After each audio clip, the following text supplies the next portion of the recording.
This is the Nightshade Cult, a podcast macabre. We bid you welcome. Enter freely and of your own will. I'm Nick Graham. And I'm David Graves. We'll be your horror host for this dissection of Karl Freund's 1932 supernatural horror, The Mummy. Good evening. You didn't call it a supernatural romance? It is romantic. It is the plot that people think Dracula has. Yes. And this is like the Bram Stoker's Dracula from the 90s plot. It is. It's the same plot. Totally. And it's like, to me, especially coming so close after Dracula. Dracula's 31 and this is 32. Yeah. With the same screenwriter, I feel like the ideas of Dracula, he's refined his take and kind of dialed in on the points, on certain points. So it is like the Dracula story with a reason for the fixation on the girl and with an Egyptian veneer over the top of it.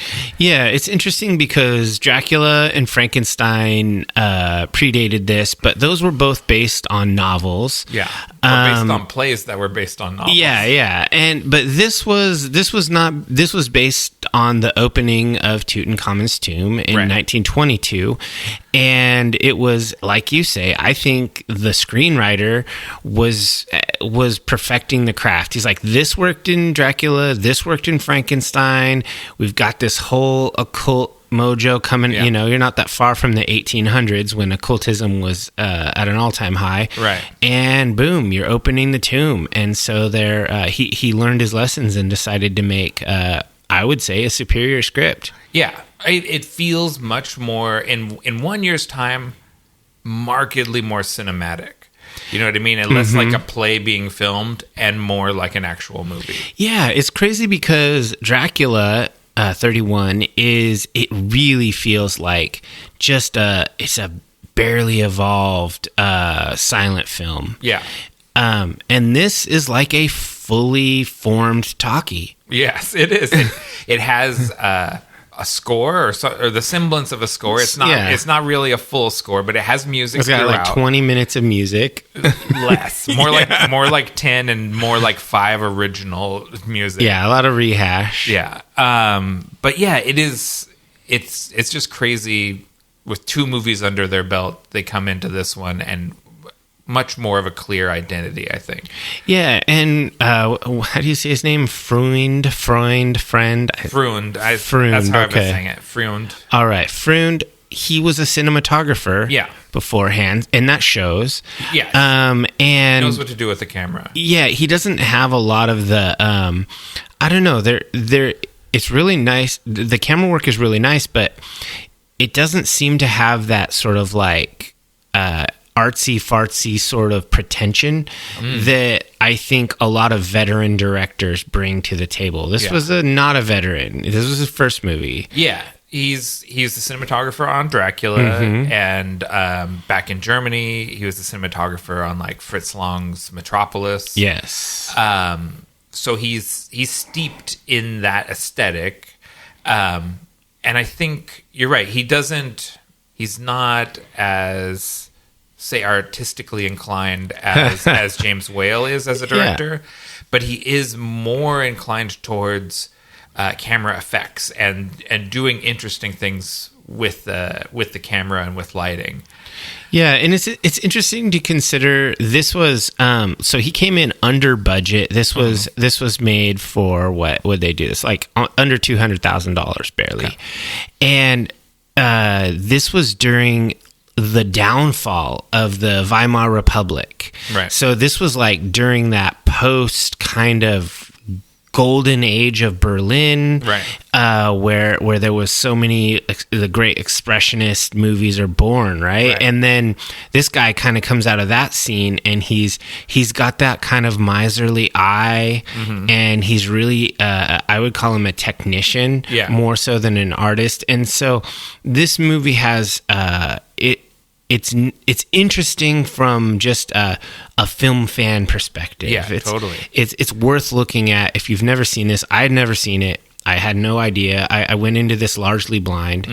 When you said we're going to watch The Mummy, I was like, with Brendan Fraser? Yeah.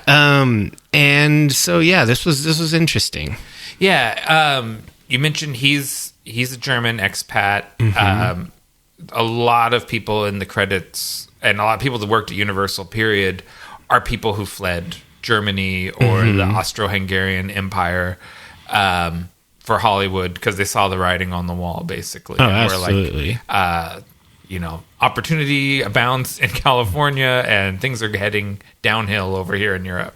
Yeah, and World War I, we don't need to give you a history lesson, but yeah, that was at the time it was the biggest and greatest and gnarliest thing ever, right? And coming out of the Roaring 20s into the Great Crash and all of that, this movie really was made and took place at a very interesting time in history. Yeah, that era, basically like 1880s up to like 1930s, is an extremely pivotal time. Like everything changes. Yeah. And so these guys lived through like interesting times, as they say. Yes, for sure. And they picked an interesting setting because North Africa in the 1930s is an interesting place in flux. Absolutely. Too. So it's pretty cool. They made some decisions in this movie that I didn't exactly love, but I kind of understand. Yeah. And this is one of those movies that cinephiles always say is just amazeballs, but no one's ever seen it. Right. It is funny because it is one of the classics, like one of the big Universal movies. It's one of the 5, right? Like it's Dracula, Frankenstein, the Wolfman, the Mummy, Creature from the Black Lagoon. Those are the big ones. There's other monsters, but those are the ones on the mural. So why you been holding out on Creature? I have been waiting because Nick makes our schedule. I have been holding the Creature from the Black Lagoon until James Wan's remake comes along. Okay, gotcha. Just like this is timed to Lee Cronin's The Mummy, which comes out this month, the month that we're releasing this episode. Awesome. So yeah, we're just surfing that algorithm. Might as well. I think relevance is worth it. When a new Mummy comes out, we look at the old Mummy. When a new Creature comes out, we'll look at the old Creature. Okay, yeah. I mean, because when I was unless we get tired of waiting at some point. When I was a kid, like my first Universal monster that I was ever exposed to was Creature from the Black Lagoon. Yeah. So, I mean, I don't know, maybe Frankenstein or Dracula just because they were so pop culture zeitgeist. Yeah. But that was the first one I actively remember. Yeah, and that's a great movie. I mean, honestly, not being hyperbolic, I think that movie is great, and there's so many great things about it. So absolutely, someday we'll get to the Creature. Yeah, we'd be remiss, but for now, The Mummy, because I'd never seen it, and I'm glad that I did, because this is it. I think it deserves its place in that pantheon. Cool. Well, let's roll the music, and we'll get into the dissection.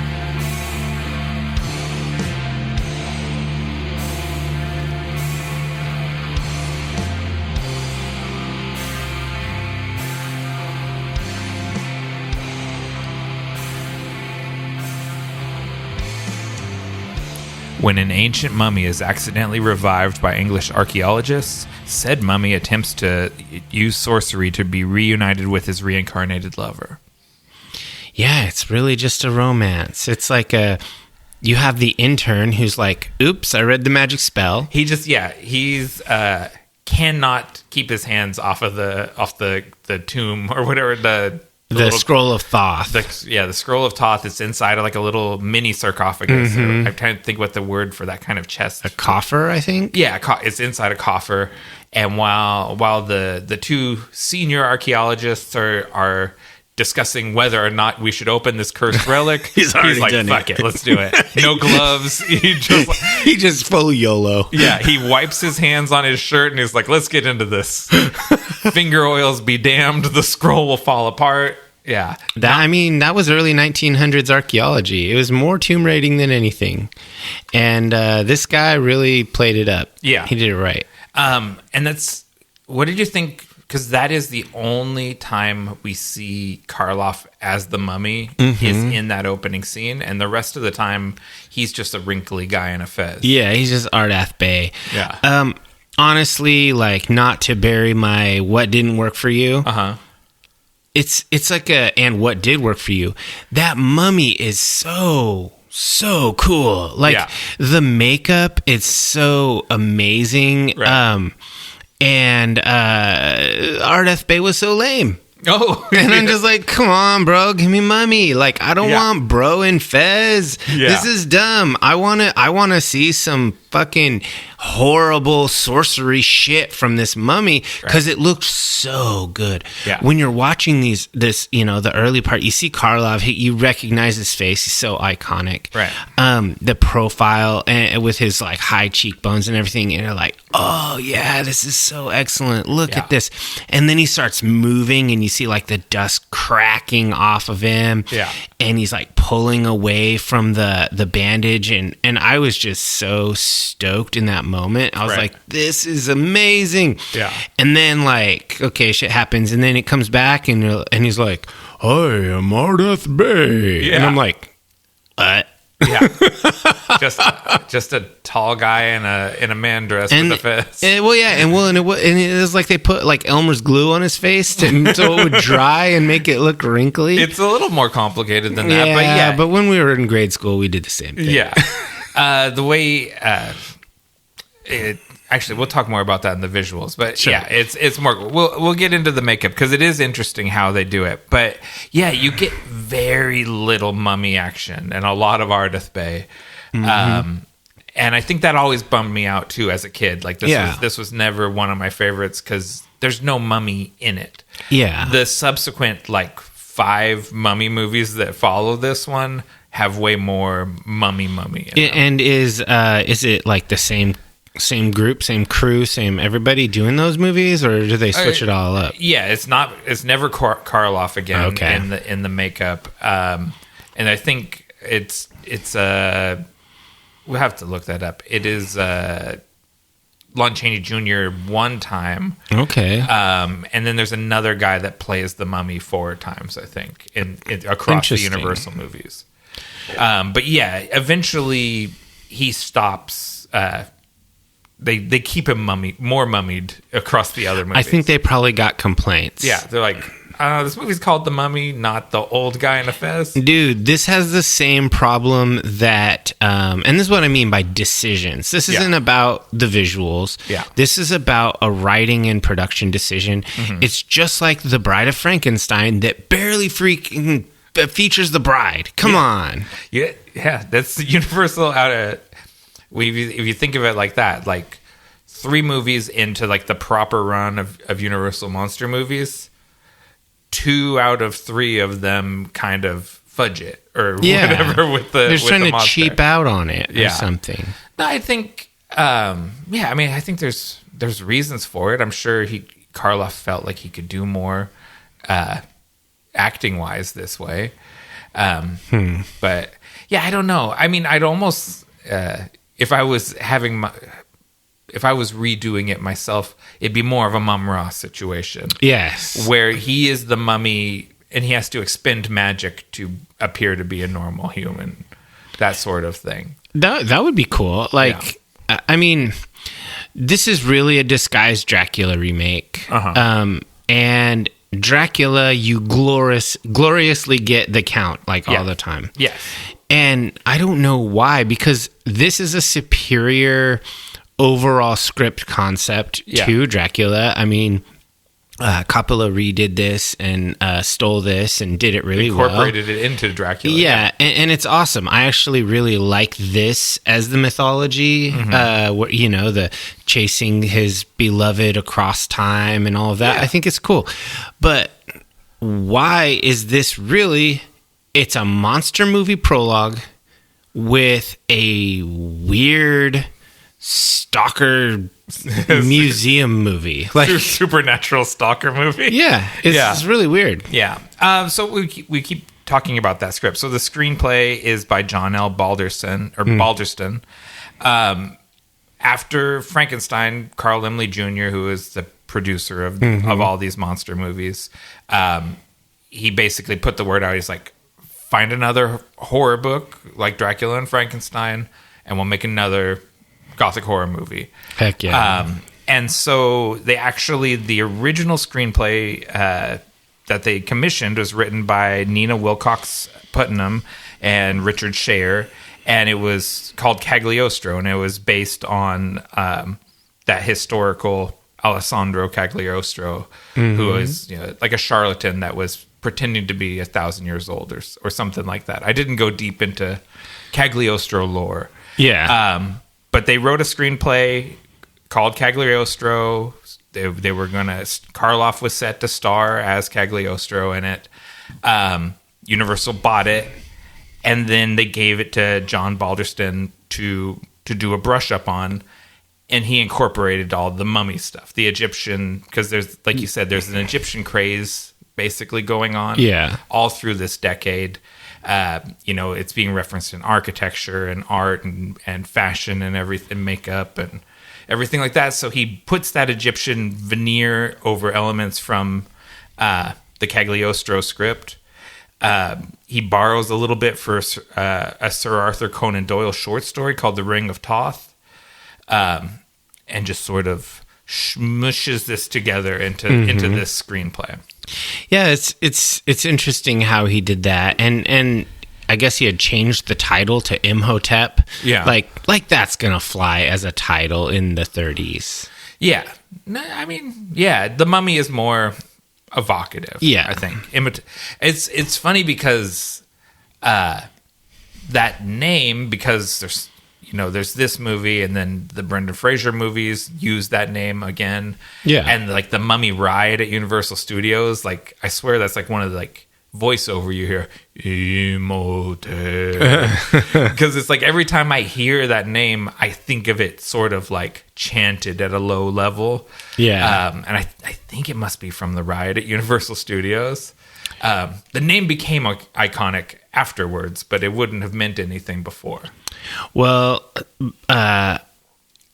in a year from when we record this, a little more than a year from when it, or less than a year from when it airs, I'm going to be going on a Nile River cruise, and I'm going to check out these locations. I'm going to report back on the accuracy of it. Well, since I looked at the filming locations, and there's not one that's more than 40 minutes away from Hollywood. Yeah, they're mostly sound stages. Yeah. Cairo, not really. No. It's all kind of Mojave Desert at best. Absolutely, yeah. So I'll let you know how that goes. Yeah. Although I think the princess, her name is sort of... What is the princess's name? Agnes and Amon. Yeah, that is a bastardization of a real Egyptian princess's name. Sure. Yeah. It wouldn't surprise me. Yeah. Who coincidentally, whose tomb had not been discovered at the time that this movie came out. Her tomb was discovered later. It's in the Valley of the Queens, I assume, which is where they had wives and children buried. Probably. That makes sense. Yeah. I'm no Egyptologist. I've just been watching some videos. Yeah, getting ready for your trip. Yeah. And we mentioned earlier, it's directed by Karl Freund, quite an established cinematographer, but this is his first, at least his first English language American directing gig. Yeah. Reportedly, he was pretty insecure and worried about the project getting messed up, and really kind of set up Zita Johann, who plays Helen Grosvenor, kind of set her up as a diva so that he could be like blame any problems on her. Yeah, because she's like a kind of an eccentric gal from all reports. She believes in reincarnation and all of these occultist stuff. She's like all about that stuff. Yeah, she was kind of made for this. The role is made for her, and she is made for it, kind of in both respects. And, as many directors have done, he sort of tortures his leading lady to get a performance out of her, and so that if anything goes wrong, he can blame her for it. Yeah. Which is very fucked up. But she, comes comes out on top. I think like she is actually the winner of their power struggles. Yeah, she does a decent job in this movie. Yeah. I mean, I didn't have any problems. Oh, and I see in my notes here, I guess Ankh-Es and Amon was the only wife of Tutankhamun. Oh, okay. So that's why they chose that name. Yeah. Famous Egyptian Queen, Empress, whatever. Yeah. It's a solid translation. Yeah, we're applying Western or European titles to. I don't know if the pharaoh is what the pharaoh's wife's title is, but you never know. It may don't also know. just be pharaoh. Yeah, it could be. Let us know, cultists. Are any cultist Egyptologists? Yeah, somebody actually us in the comments. Yeah. That'd be helpful. Anything else to say about the storytelling, the themes? We mentioned there's an Egyptian craze essentially that was going on at the time that this movie is playing into. We mentioned Cagliostro. Reincarnation is a big theme across these mummy movies. Yeah, I think that the only note that I really have here on the writing is just that this really doesn't feel much like a horror movie. It feels like a supernatural thriller romance movie. Yeah, totally. I mean, in the modern day, this would not be horror. This would be called a thriller. Yeah. And it would probably be called a romantic thriller. Yeah, or I mean, like, crucially, the when you get to the 90s reboots of The Mummy, they're adventure movies. Yeah, they're like they're trying to channel like Indiana Jones. Yeah. So yeah, it is not. I would say it's not particularly horrifying. Another, I don't know, it's probably an unintentional theme, but it's something that comes up. We're totally from the POV of a colonial POV, right? Of English people in Cairo, and our romantic hero, what's his name? Not Sir Joseph, but his son, Frank Wimple. He's so pissed off the Egyptians won't let them take the artifacts back to the museum in England. Yeah. And he's like, I think it's a rotten trick. They won't let us take these things back to England. And he's just so indignant at the idea that this country wants to hold on to its history. Oh, they got plenty of them. I know. There's because he's in a line of archaeologists, right? His dad was an archaeologist before him in the good old days where you could just plunder and take this stuff home. Yeah. And he imagined he was going to be bringing stuff home that he unearthed, and he's having to display it in Cairo. And he's so upset about it. Yeah, he's indignant. We'll get to the performances later, but that character is interesting. Yeah, and I just thought it was really funny because I don't know as a viewer what you're supposed to think there. Because as a modern person, I laugh at that, and I like the kind of audacity of him. Yeah. But I do wonder if in 1930, if you're sympathizing with him, you're thinking that why won't they let them take it? They're the ones that hired all of these indentured, nearly slave people to excavate these tombs. Why can't they take the plunder back to England with them? Yeah, I think at that time period, it probably would have been seen as a fairly just a capitalistic cut and dry. Like they paid, they got whatever permits, it's theirs. Yeah. So this idea that it should stay there in the country is like, I can't believe it. How dare you? Yeah. Not in my day. Make Egypt great again. Yeah, if you returned all the artifacts from the British Museum, there'd be no British Museum because almost none of it's British. It is all artifacts. Yeah. Yeah. Plunder. There's a fair few things there. Like when I went to the Sutton Hoo exhibit, that's all British. It's all just Anglo-Saxon. But most of it is not. Like 90%. Yeah, they spent a fair amount of time building an empire and plundering the world. Yeah, for real. Shall we move on into visuals? For sure. So cinematography is Charles Stumar. Yeah, I think that's another Austro-Hungarian refugee, I will say, or political refugee.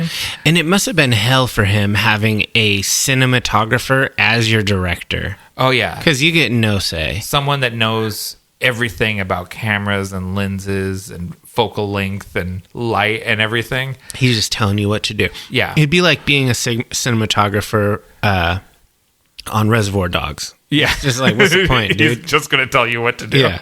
Yeah. The art direction is by Willie Pogane, costume design by Vera West, and makeup once again by the great Jack Pierce. The makeup is so good. It is, and it's fucking brutal. Like, if you look at the pictures of Karloff, the stuff they have plastered in his hair, it is the full-on mummy makeup. I think, what is it, like a 12-hour job? Oof. And it's painful, and it's just excruciating. So I get not wanting to be in the full mummy get-up for the entire movie. That totally makes sense.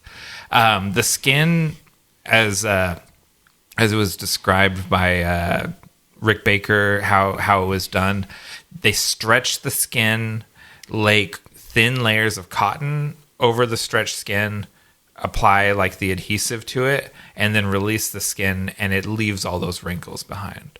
Oh. So the wrinkly face, he's got like a layer of various like putties, cotton, and makeup on top of it to get that wrinkle face.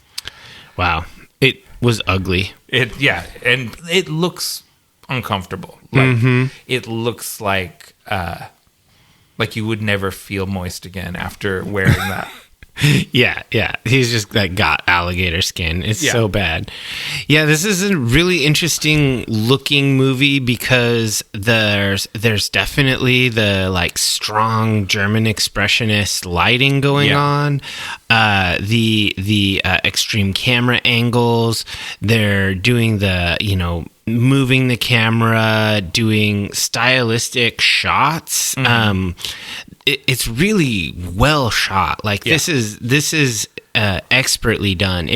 I'd say the camera work in this movie is superior to Frankenstein or Dracula. Yeah, I think so too. And especially like there's really cool visual effects, like especially with Ardith Base, he's got a scrying pool. Yeah. And the way like the mist kind of forms on it, and then you can see the image through the mist, and then you kind of go into the image and into the flashback.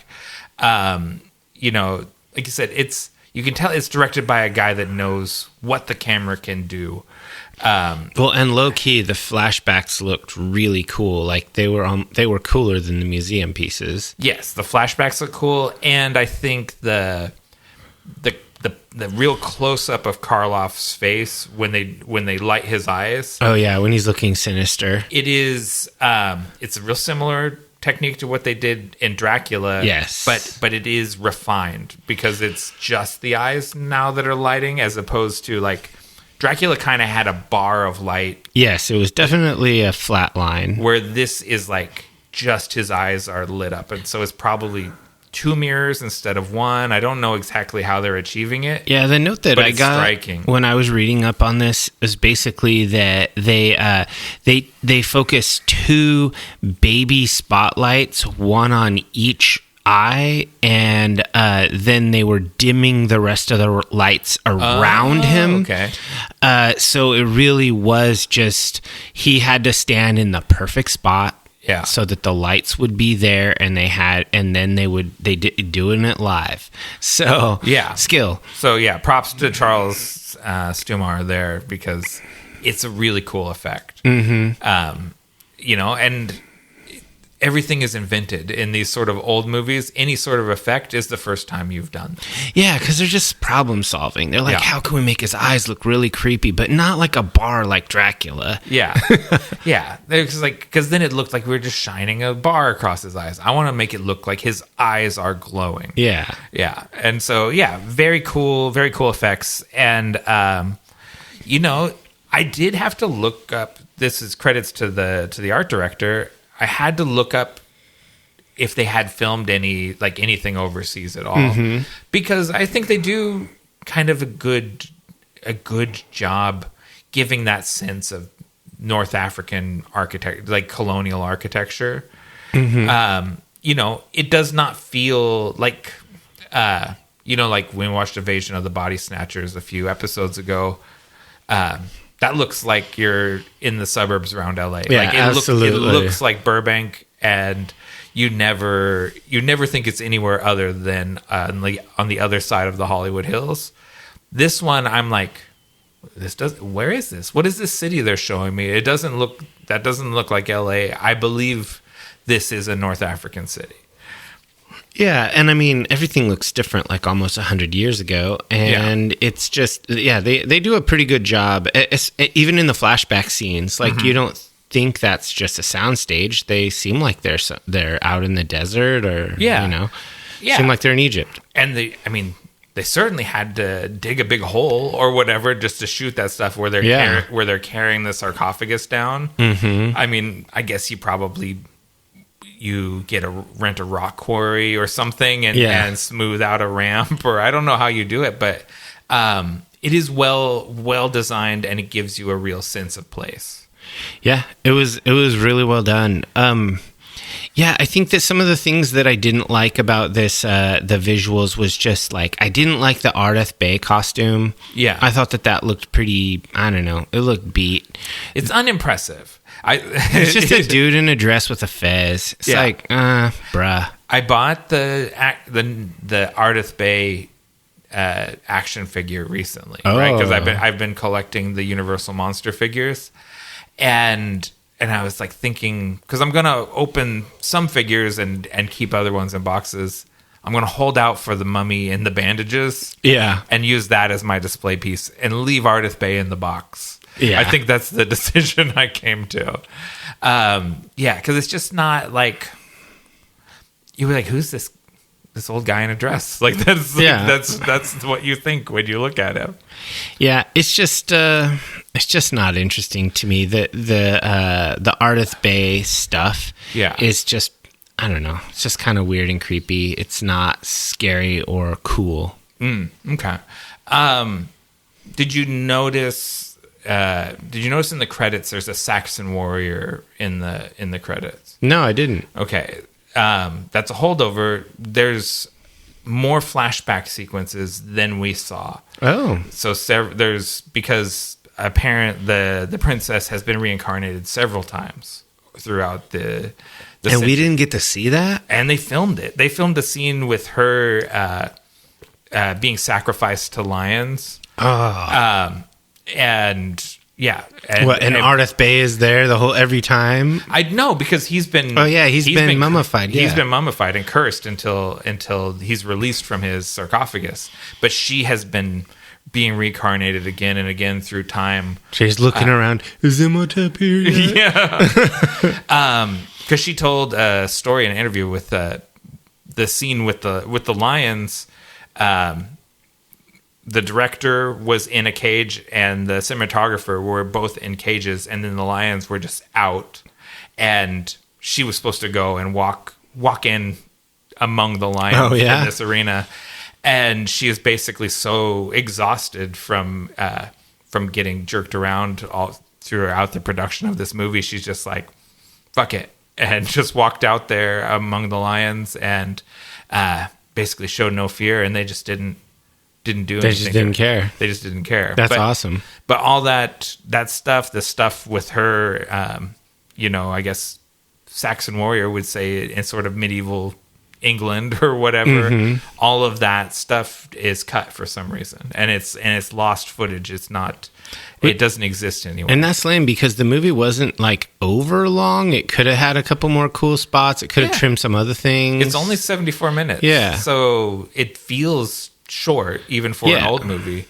I don't know why those scenes were cut, but I think you feel their loss because we're given the impression that she has this really strong relationship with the guy, with Wimple, and it's like, but we don't ever see that happen. You know what I mean? Yeah.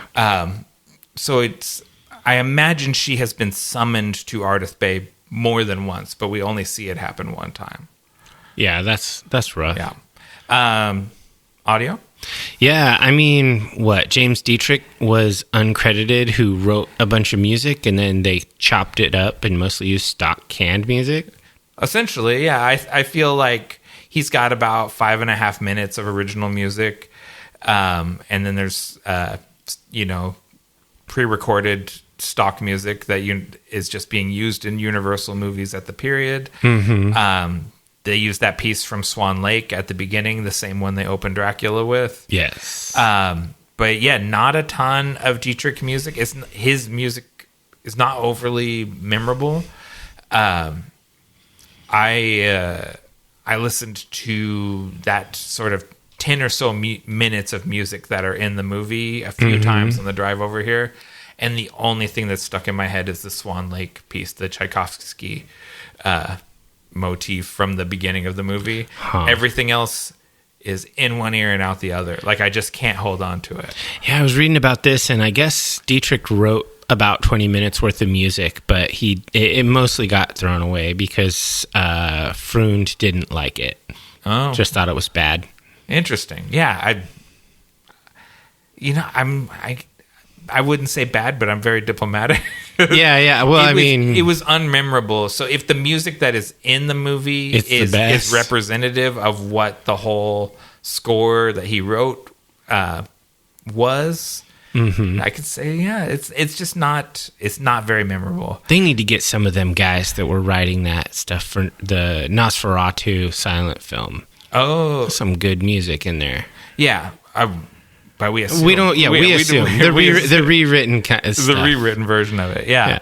And then sound was done by Joe Lapis. I don't know, because I'm watching my old DVD from the early 2000s. Maybe the more recent remaster of this movie sounds better. This movie sounds awful. No, I watched the most, the remaster, ultra high definition, whatever version. I just bought a stream of it for $4, and yeah, it just sounds like crap. I mean, they tried to punch it up, and they did a lot of leveling, so things aren't so uneven. Yeah. It's still pretty uneven. It is.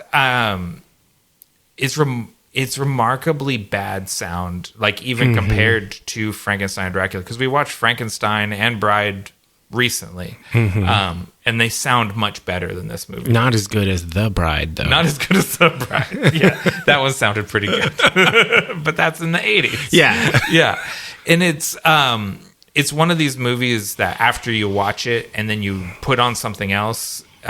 Make sure you turn your stereo receiver down. Oh, yeah. Because you're going to blow your speakers out because you have it cranked so loud just to hear Bela Lugosi whispering in this movie. Yeah, I had it cranked up pretty loud, and then I switched to something else, and it was not good. Yeah.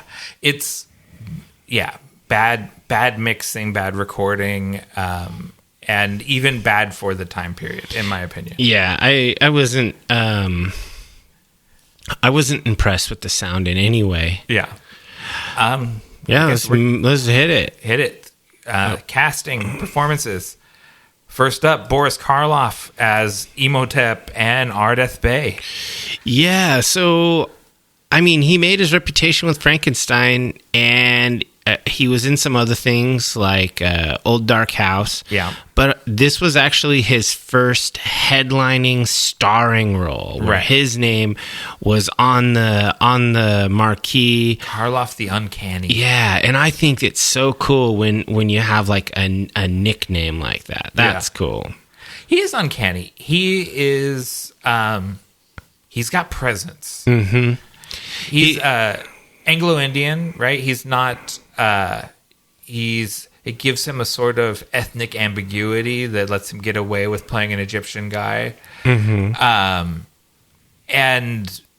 that was never a concern at this time period. Oh no, because Zita's Johan is from what is currently Romania. Yeah, she's not Egyptian at all, and they make a big, you have our blood. She's like, I doubt it. I highly doubt it. Yeah, Karloff is a presence. Yeah, he does a great job. This is better than his Frankenstein is great, and this is good. I don't know if it's better than Frankenstein just because it's not a monster; it's just a dude. But I think he's good. Yeah, No, I don't. I don't think it's better than Frankenstein. I think it's a little more one note. It's just a lot of speaking very low. A lot of like googly eyes at people. Looking, yeah. Yeah. I mean, it's pretty good. I'm not going to say that it was the best part of the film, but it was pretty good. Yeah. I mean, I'm in the bag. I'm in the bag for Karloff. It is funny. I don't think it when I'm watching him, but when I was listening to the music, there was some audio from the movie in it. And then I hear the Grinch. When I hear his voice separate from his face, I hear the Grinch's voice. But when I see it come out of his mouth, I don't think that guy's the voice of the Grinch. Yeah. And I don't know, but as soon as I hear it on its own, I go, oh, that's the Grinch. He's ready to steal Christmas. Dang it. Who do you got next? Zita Johann. Zita Johann. And she's Helen Grosvenor and Princess Anke Saneman.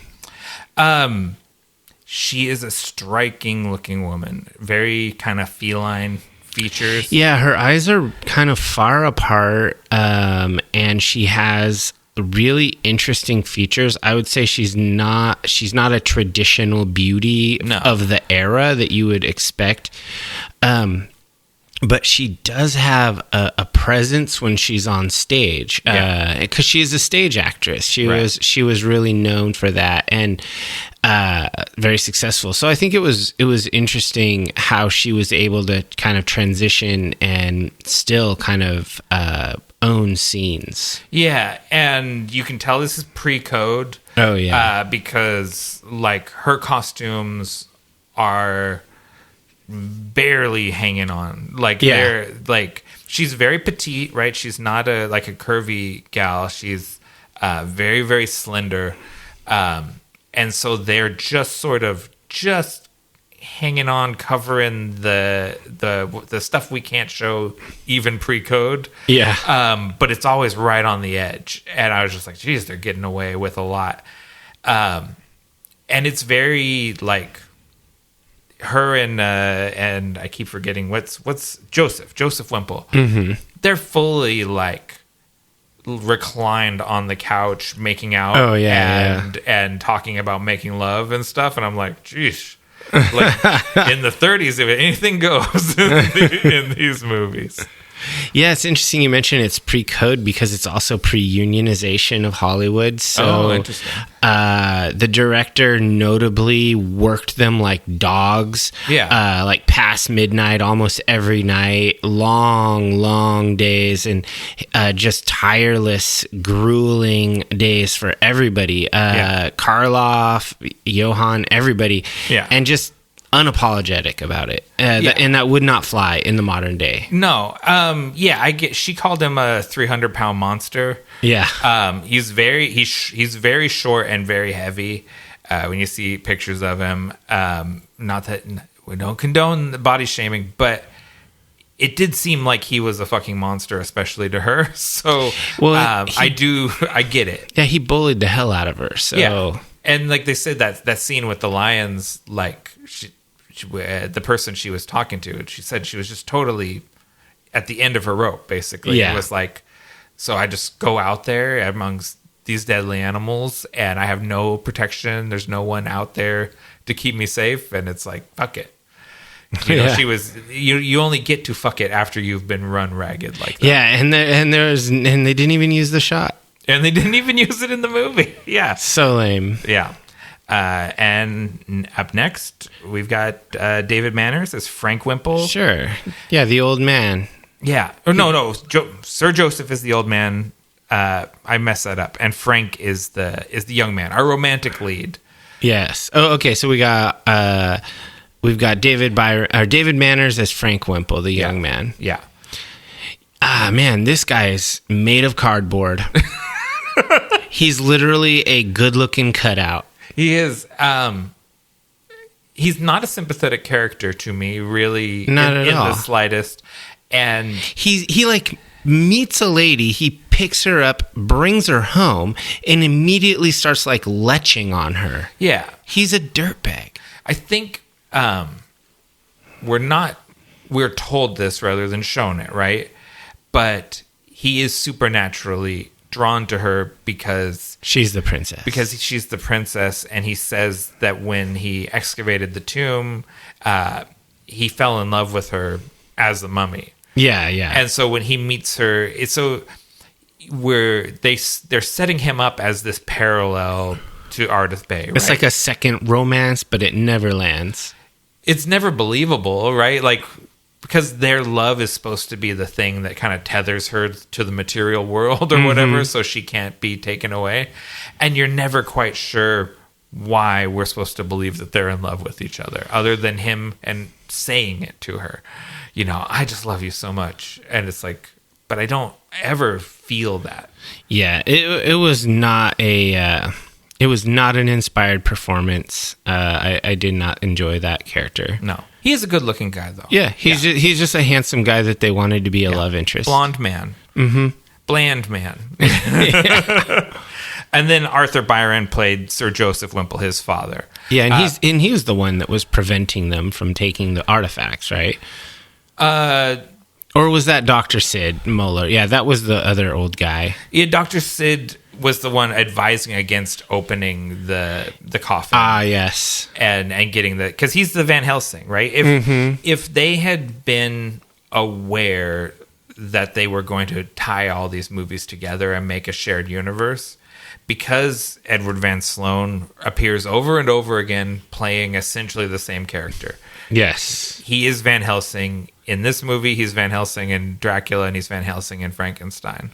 Yes. All that's missing is calling him Van Helsing, and then he becomes the Samuel L. Jackson, Nick Fury of the Monster Avengers. Yeah, I think that it's important to have a competent lore master character in your vampire movie. Yeah, he explains what's going on. Yeah. And is always willing to put a young woman at risk in order to catch a monster. That is something fundamental to a Van Helsing.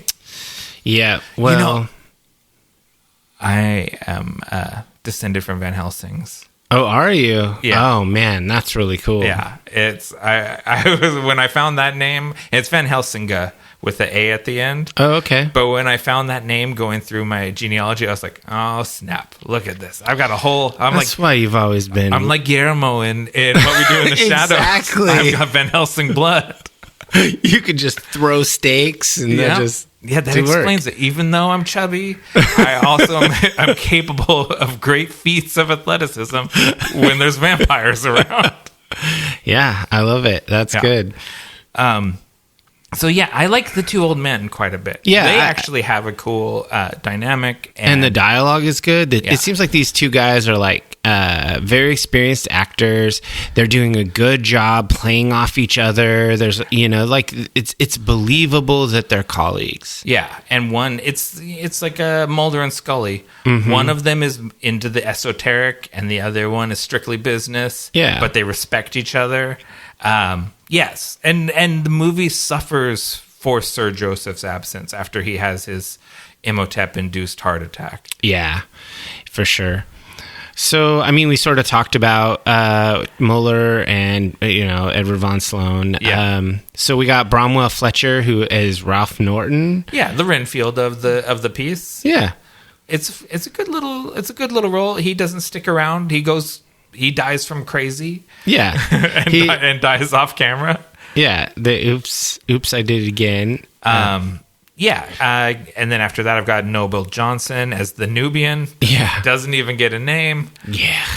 He is such a trope, the manservant native who becomes part of Imhotep's he's group. enslaved because the ancient blood. Yes. He's able to manipulate him because of his ancient Nubian blood. Yeah. A little problematic, I think, probably. He's also a presence, right? Like, yeah, he has like this interesting like kind of vibes. He has aura. Yeah, because he has no dialogue at all. He just stands there and looks intimidating.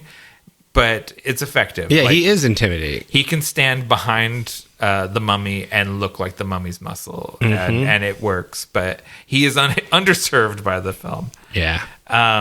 Anyone else of note? I've got more people here, but that's all that mattered, really. Yeah, the rest of them are all just sort of. We've got nurses and we have a pharaoh and a flashback, but no one else of note. So we're getting to our wrap up. What's your personal highlight? So this is so there's the genuine greatest scene in the movie is the opener. It's the resurrection scene with the full mummy makeup. It's scary, it's creepy, and I like the camera work, how it lingers on certain parts of his face and on his hand. He slowly awakens, and then he goes for the scroll. And I think that where we actually get Karloff as the mummy, the promise, we get it right in the beginning. Promise of the premise, like you always say. And it's good. They did it. Then they took it away. Yeah. They give you one bite of the cookie. That's absolutely true. And then you do not see the mummy again for the rest of the film. Yeah, so that was my highlight. What about you? My personal highlight is when Ardith Bay summons Hell into his house. Okay. Like she's just told Frank, I'm just going to stay in. I'm not going to go anywhere. As soon as Frank is gone, she's dressed and takes the dog out, and they go down to the bazaar, and she goes into Ardith Bay's house and go look in the scrying pool. So we gotta go and sit down and go to this Egyptian flashback to their previous life. I did like the flashbacks, and I just think I like the visual effects. I like the way the pool is shot. I like her. Her sort of dreamlike trance state that she's in, and how he kind of does a little guided meditation with her and walks her through their past life. I just think that scene it's all very effective. To me that was my personal highlight of the film. And I think there is 2 more of those scenes at least that we didn't get, and I would have liked to see those ones too, because I really appreciated that sequence. Although I will say he's considerably older than her, even in the flashbacks. Yeah, that's very true. It's not like we flash back and they're of an age with each other, but it's still like it's a 40-year-old guy and a 20-year-old girl, even in the flashback. I think 40 is aggressive. I think he's older than that. You think he is? Yeah. Well, we can look that up. Well, when we roll the music, we'll look up how old Karloff was in this movie and how old Johann was. But anyways, that sequence is my personal highlight. And just a little bonus mention for any time we get a close-up of Karloff's face with the lights on his eyes. Oh, yeah. Just every time they do it, which I think is like 3, maybe 4 times, it always works. Every time they go back to it, I go, oh, that's a cool-looking face. Yeah. Like every time they show it to me. What worked for you? You mentioned the flashbacks. Those were really great. I really enjoyed the flashbacks. It made it all interesting. It gave us the history. I also liked that this movie was about. This movie was basically about a lonely old bastard. Like it's kind of it's creative. That works for me because, the power of the power of love across time. I loved it in the Bram Stoker's Dracula movie, and so this works. This works here. I like that theme, and I gotta just throw it out again. I liked the mummy makeup. It was awesome. I thought that it was very well done, and it was excellent. What about you? What worked for you? What worked for me? The visual aesthetic. I think Freund's background as a cinematographer makes him a really visually interesting director, and he's inventive with the camera. And of course, Jack Pierce's makeup, like you were just saying, the mummy makeup is really iconic. I think Karloff and Zita Johann are both very striking and otherworldly looking people. Mm-hmm. And so they're a good, at least aesthetically, they're a really good pick for the subject matter. And finally, I like you said, the lovers across time formula. Yeah. I think there's a reason why this has been applied to Dracula, who's a sexier protagonist or antagonist for a story, either way. But the plot of this movie is so much more compelling than Dracula as told in the book. So this sort of, these people that they're meant to be together, but time has separated them, and reincarnation is a factor, and they're out of sync with each other, but they're drawn together, is just such an effective trope. Yes. And I'm not maybe it exists in literature before this, but I'm not really aware of it before this movie. Awesome. What didn't work for you? I mean, that it's a rehash of Dracula. Okay. Also, he was 45 and she was 28. Okay, so not, 15 years. Yeah, it's not bad. 15, 16, 17 years. So the sound sucked. Yes. The many performances were very flat. I thought even Ardeth Bay was lame. He was boring. He's just like, I am a boring old bastard. He was not interesting. I do not like to be touched. Yeah, it's like, hey, that's my line. Don't touch me. I think that it was a boring movie. It was just slow, even though it was 72 minutes. It had moments where you're like, oh wow, that's cool. Ooh, a spooky Karloff face. Ooh, a flashback. That's cool. And now we got some old guys arguing again. Okay, alrighty, we're going on. We got this lovey thing going on. Hardly believable.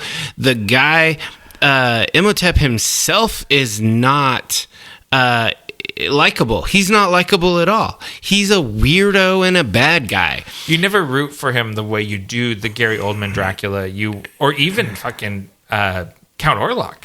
You feel something for Orlok. You never feel anything for Imhotep. That's the problem with this movie. If I were to boil it down, nobody is likable in any real way. And so there's no hero. Yeah. There's also no fucking villain. It's a monster movie without a monster. Okay. It's just a creepy old guy. He looks like you could beat him up with a cane. It's just like, what the fuck, guys? We got no hero, no monster. It'd be really funny if he tried to mind control you with his ring of Thoth. You're like, but I don't have any ancient blood. Yeah, you're like, that doesn't work on me. I'm just a mongrel white guy. And just like hit him. It's like, whatever. It's like, it only works on Egyptians and Nubians. Damn it. Yeah, that ring is sick though. You can get repros of that. His cool ass ring. Anyway, I mean, I'm not saying I hated this movie. Yeah. But you can't have the mummy with no mummy. You also really should have a hero in your movie. A protagonist. Yeah. He can't be the antagonist and the protagonist. I mean, you can. It's called an anti-hero, sort of. But come on. He's not romantic enough to be an anti-hero. He's no Gary Oldman. Yeah. Well, and it's like... if we're going to bash this a little bit... we're in the bash it section. Playing off what you're saying, Gary Oldman as Dracula curses himself, right? Yes. He curses God in his anger and is cursed to be a vampire. Imhotep is cursed by his father, essentially, and by the priests of Ra or whatever. Mm-hmm. So he doesn't have that inherent sort of Luciferian nobility that Dracula has. Yeah, I mean, Imhotep really is just an incel. Well, no, and he's... because they were together before. I mean, yeah. Ardeth Bay is an incel. Yeah, okay, my Imhotep bad. was getting it. Yeah. Yeah, his whatever version of him, the cleaned up, scrubbed up version, is just a weirdo. Yeah. Anyway, so what else didn't work for you? The movie tells you what's going on more than it shows. Absolutely. It's like we're dependent on Frank and Helen telling us that they're in love with each other because they never act like it. Even when like they're making out on the couch, it is much more like took a drunk girl home sort of making Yeah, out absolutely. than it is like two people that are in love with each other. And so it's just, I think maybe this is the other side of Freund's noviceness as a director. He's not, even though he's a master of visuals, he is not a master of storytelling. No, He's not there yet. Not enough Mummy is my number 2 thing. You hardly see Imhotep in the mummy form. We just get a glimpse of him at the beginning, and you never get like a full-on shot of him. No, you only get partials. And that is really good. Like, say, if you're Ridley Scott in Alien, and you never get a good shot of the big chap alien until the end of the movie when it's just him, the alien, and Ripley on the pod. You're supposed to whet the appetite with glimpses and partial shots, so that when you get the whole deal, him in his full mum-ra glory, so then it's badass. When we get to the climax where we have to go to the museum and rescue the girl, right? This is time for Frank to be a hero and defeat the monster, the mummy. And it is, like you said, just an old man in a fez. It is not a mummy. He's not going there to fight the mummy. And you also don't care about Frank either. And you don't, you're not exactly rooting for Frank. I'm very much I like Dr. Van Helsing, and your uncle. He's just my great uncle. And he's just sort of he's like, I'm just so happy all this stuff I believe in is real. He's like, every time a monster ends up being real, I'm thrilled. Vindication. So he's just on an adventure. I don't want anything bad to happen to the girl. No. And I'm never quite sure the point of she already has the princess's soul inside of her, right? Yeah. But he needs to kill her and resurrect her with the scroll in order for them to be together. And that's never explained why she isn't good enough as she is. Yeah, I was put off by that too. I was like, why do you got to kill her? She's right there. Yeah. He needs to kill her and resurrect her, and then they'll be together forever, I guess, because she'll be immortal too, or maybe that's what it is. And he wants to get her while she's still 25. They can't make a clean getaway and do it later. Yeah. 26, too old. Yeah. And they've got all the stuff here in the museum. Yeah. All the artifacts are here in the museum, so we have to do it here. Yeah. So anyways, I'm rambling. The other thing I have that didn't work for me is with those other flashback scenes extracted from it. I don't think they actually sell any of these relationships. So that's it's just reiterating on what we've been saying a few times. The core romances that we have to believe in are not ever shown. Like, we're never made to feel them. We're just told they exist. Yes. And that's just inherently unfulfilling, and it does not it doesn't pull you in. Absolutely. So, final thoughts and rating. This is a conundrum here. Okay. Because it has a cool plot. Uh-huh. The whole idea that was whatever hodgepodge together is cool. It looks really cool in moments. Yeah. There's also a lot of boring moments. But when it shines, it shines. Okay. And I'm going to give it a little extra cred for being one of the classics, and not totally torpedo this for being boring, and I'm going to give it 3 stars. Okay. What about you? Well, I'll tell you, what I have in my notes is 4 stars. Mm-hmm. However, over the course of our discussion, I've been reminded of certain shortcomings of this movie. And although I have it's sort of like The Bride, which the last episode. I have a lot of affection for that film, but it is a deeply flawed movie. Yeah. And I have a lot of affection for this movie and for Boris Karloff in particular. I mean, you got him tattooed on you. I have a tattoo of his face. That's how much I like this guy. But I can't argue. It is a 3-star movie. It's not a 4-star movie. Yeah. We have I've been talked down over the course of the. I think it's fair because this is a movie that if you're a horror, so I consider a 3 to be kind of a qualified recommend. So if you are a horror movie fan, or you just you're interested in classic movies in general, definitely watch this. But if you're not one of those things, a classic movie person or a horror movie person, this is not for you. Yeah. Yeah. Probably watch the Brendan Fraser one. That's the easy mummy to like. Everyone likes that movie. And I mean, all the ratings and stuff are going to be weird because it's all rose-tinted glasses. But Rotten Tomatoes is 89%. Okay. The IMDb is 6.9. Okay. So, that's fine. And we're a little low compared to that. But I also think that it's one of those movies where it's in that pantheon, so people don't feel like saying anything bad about it, and so it kind of gets a pass. Well, and just think this is one of the most successful film franchises of all time. It has to be, because there's 6 movies in the original series. I think Hammer does 4.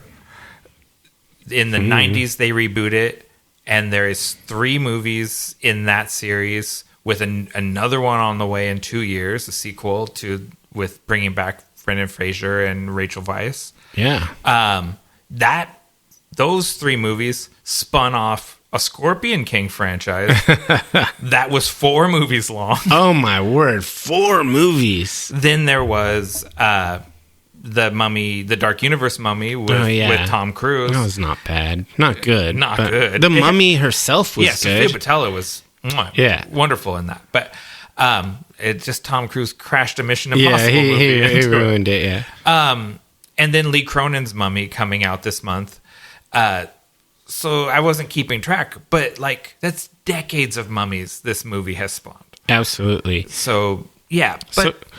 So just a fun fact, the 2 alternative titles after they dropped the Cagliostro, they were either going to call it The Mummy or Imhotep or The King of the Dead.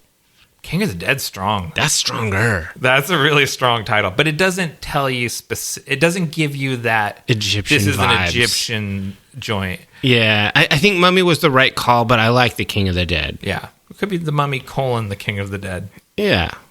That's or the King of the Mummies, or no, no, that doesn't work. Imhotep, King of the Mummies, he's dead. King of the Dead Mummies, King of the Dead Mummies. Well, because we have an episode title, King of the Dead Mummies. All right, let's roll the music and we'll come back with our final segment.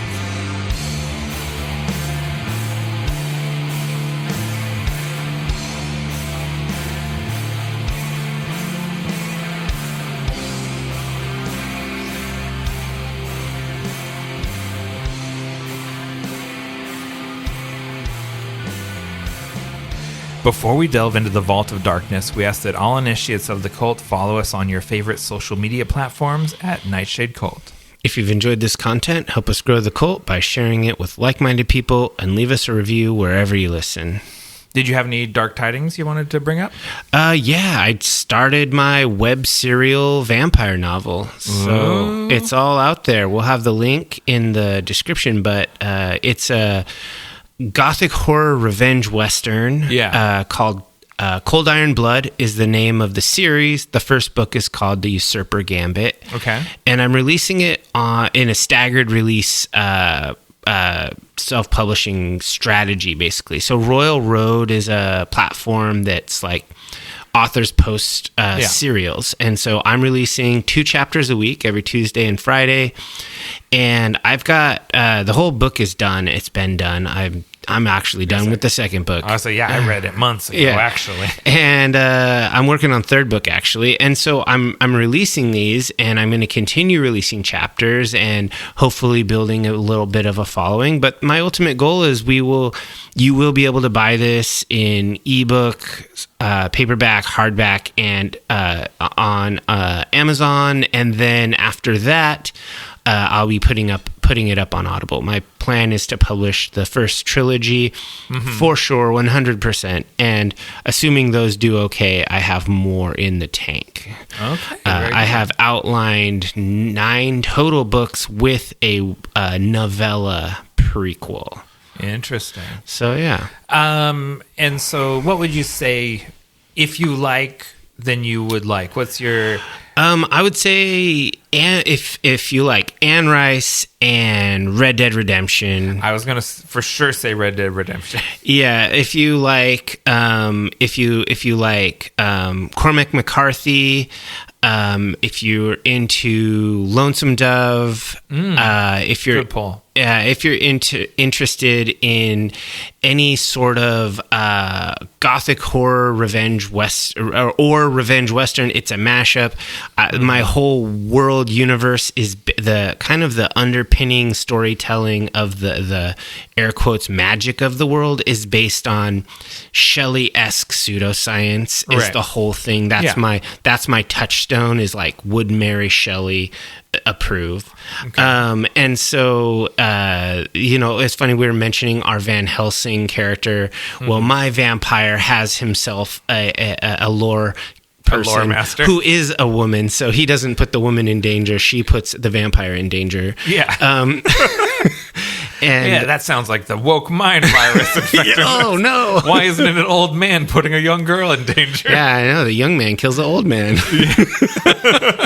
Yeah, it is a revenge western, so he is trying to kill another vampire. Yeah. So if you want to check it out, just go, and it's free. You pay zero money. Royal Road, and by the time this comes out, about half the novel will be posted for free. I do have a Patreon for it where people can read 15 chapters ahead and the 4-chapter appendix from the villain's perspective. Yeah, and I haven't seen that. I haven't seen the appendix yet, but I read the whole book, and it's very like it's a yarn, right? You you want to see what happens next at the end of every chapter.